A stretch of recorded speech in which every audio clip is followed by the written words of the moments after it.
I really don't know what I would do if I didn't have some work that I had to get to.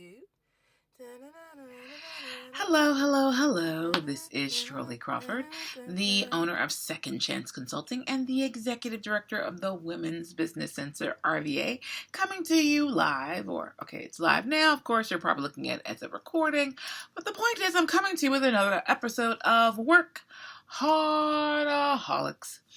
For those of you who are just visiting and don't know exactly what a workaholic is, well, let me tell you. A workaholic is someone who is always doing something. We don't rest on our laurels. We aren't just sitting about. We're making things happen, and we're tired of apologizing for it. The world needs you, workaholic. Yeah, whether they know it or not. All right. And so if you're returning, welcome back. Bienvenido. We're glad to have you once again. So I'm coming to you once again from my office here at the Women's Business Center, RVA, located at 1510 Willowlawn Drive, directly across the street from the Kroger at Willowlawn. There are a lot of people shopping today. I don't know if it's a holiday or what it is, but hey, happy shopping to you. That's capitalism at work. All right, so we're going to start the way that we always do with one of my favorite things, which are words. And the thing about words, I've said it before, I'll say it again.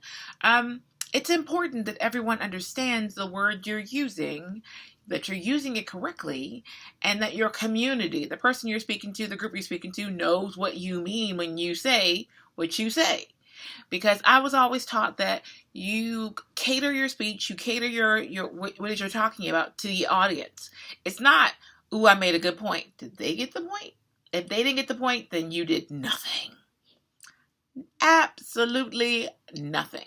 So in that vein, I take a few minutes to just go over a word. And then we get the ball rolling and keep the party going. All right, so the word for the week is resolute. And so how I came to want to use this word today is a couple things. One, last week we talked about resolutions versus being resolute, or resolutions versus goal setting, because I'm not a resolution person. I've already said that. It's the beginning of the year. Everyone's doing their resolutions. I don't do them.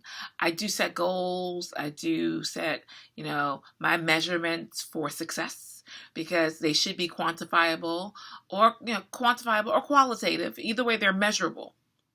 And you should be able to do that. And if you can't, they aren't really goals. They're just these lofty little wishes with hanging out there, which mean nothing, which means you can never be accountable to what you say you're going to do, because there's no way to measure your success to see if you did it or not. See? Infinity, it's an infinite circle or a loop of nothing when you just use these cute terms, which is what happens with most resolutions. So, resolute, it really means to be unwavering. So right now we're in the midst of Martin Luther King Jr. Celebration weekend. So tomorrow is the actual holiday. Some events already started last week. And I was looking over one of his quotes in particular, and make sure I quote it correctly. We must accept finite disappointment, but never lose infinite hope. And to me, that's really the core definition of being resolute. And so it's like, in the face of whatever is coming your way, no matter what your business is going through, no matter what's happening in your relationships, in your life, if this is really what you're passionate about, if this is really what you want to do and what you get accomplished, then you'll be resolute. This is what I'm meant to do. This is what I'm going to do. And this is how I'm going to do it. Period. The end. So that's all part of being resolute. And so in that vein as well, it takes me to our time tool technique for the week. And so thinking about being resolute, it's still the beginning of the year. Some of you are still setting resolutions. I've been thinking about SMART goals. So hopefully most of you have heard about SMART goals, right? It's an acronym. So SMART being, hey, it's an intelligent way to go about setting your goals. But the thing is, like I was saying before, we set up this idea I'm going to be healthy, right? Which is actually on my list. For 2020, I plan to engage a healthier lifestyle. because but mine, I have numbers attached to it. Like, this is how much I want to weigh. This is how many times I want to walk a week. And so when those are real goals, like I can check myself to say, like my watch, the battery is broken, so I'll be having that on soon. Don't you worry. But I say how many steps I'm supposed to have per day. Once again, measurable. How many miles I want to walk each week. How often I want to walk. How many classes do I want to take? Or in my case, I like to go dancing for my exercise. So Tuesday nights, I'm going to go back to country line dancing, which is hilarious. There aren't a lot of people who look like me there, but it's still a lot of fun. Salsas on Thursdays. So it's these kinds of things. I'm considering doing ballroom dancing. And so I can measure that. So SMART means specific, measurable, attainable, relevant, and time-based. So as a technique, it's something that businesses use all the time. Whenever they're contemplating setting up a goal, they go through the question of, is it SMART? Is it measurable? If it's not, then it's a no. It's not a goal. Is it attainable? So I want to go to the moon. If I'm Elon Musk, okay, well, clearly that's not a big deal. But I'm Shirley Crawford, and I'm not sure if I have the appropriate resources to make that happen. Not say it couldn't happen, but it might not realistically be attainable for me. Not trying to dim your dreams. Just be aware. Is it attainable for you? Is it relevant to what you need to accomplish? So to your overall vision of what you want to do in your life, is this relevant? It's time-based. Can it be done? If it's going to take 20 years, is this really what you want to focus on? It's the things for you to consider. All right, so moving along. On to our book it moment. The book I want to share, and I'm concerned because I think I might have shared it once before. I'm not sure, but it's an amazing book, so why not? Is The Year of Yes by Shonda Rhimes. And so most of you know Shonda Rhimes is like the queen of Thursday night television. Thank God it's Thursdays. They named it just for all of the shows that she's responsible for, including Scandal, which I used to love, but I don't watch anymore. I don't even know if it comes on anymore. I'm not a high drama person, so once a show gets too much drama, I'm kind of like, eh. But it's a great show. She's written some amazing things. And one of the things that I think is hilarious, if you have ever heard me talk about the word synergy, like there are certain, like I love words, but here's the thing. Oftentimes we overuse things. I don't know if because it's a trendy thing to do, and we misuse, we don't use it correctly, we throw it into everything, and it becomes annoying to me anyway. So synergy is one of those words that I love to hate.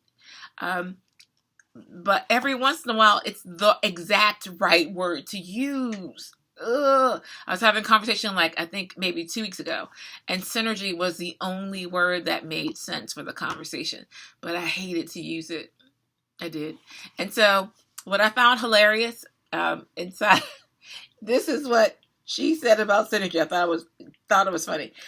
She said she thought synergy sounds like a word one uses to define the calories two people burn off during sex. Like synergy. Okay. I thought that was hilarious. Anyway, that's not what the book is about. It's really about the fact of, it's not like yes. If you've seen the movie Yes Man with Jim Carrey, it's not the same. It's not literally saying yes to everything. It's taking yourself outside of your comfort zone. Like, take a moment to think that maybe I should just try it. Just try it. Say yes to it one time. See what happens. And so, but she says, say that yes on your own terms. So she gives a great example of like her interview with Jimmy Kimmel and things she did. It's a great book. It was given to me and I'm glad it was. Thank you very much. Great book. All right. So, our time is almost up. Isn't that insane? All right. So, I want to talk about your work hard, play harder moment. So I have been running up. I feel like running up a hill. I've been so busy, but especially during this weekend in particular, the technique I want to share with you with regards to work hard, play harder is serve others to balance yourself. Didn't see that one coming, did you? I had a meeting with a young man not too long ago, and I realized that his real issue was all he saw from the world was his perspective. And that's all I could think about. And I realized he was one of those ones that I would love to take with me when I'm going to Haiti or on a mission trip or to, South Africa, someplace. Because once you see the bigger picture of the need of the world and how much you have, you'll stop being so narcissistic and thinking about just you in every situation and circumstance. And you'll stop whining and you'll start to recognize how blessed you are. You'll have an attitude of gratitude and you'll just be a better person all around.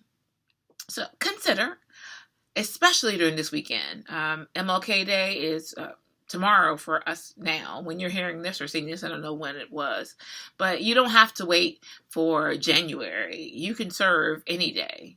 The school systems need volunteers. So many organizations need volunteers. At the center, we need volunteers. Every nonprofit organization probably needs a hand. So figure out the thing. I went to Six Pick this past week, which is they do a lot of work with youth in the Highland Park area. There are lots of ways that you can help. You can help your neighbor. You can be a better neighbor. The point is, when you start thinking about others, it'll make you feel a whole lot better about yourself. So on that note, live better, do better, be better, and happy entrepreneuring.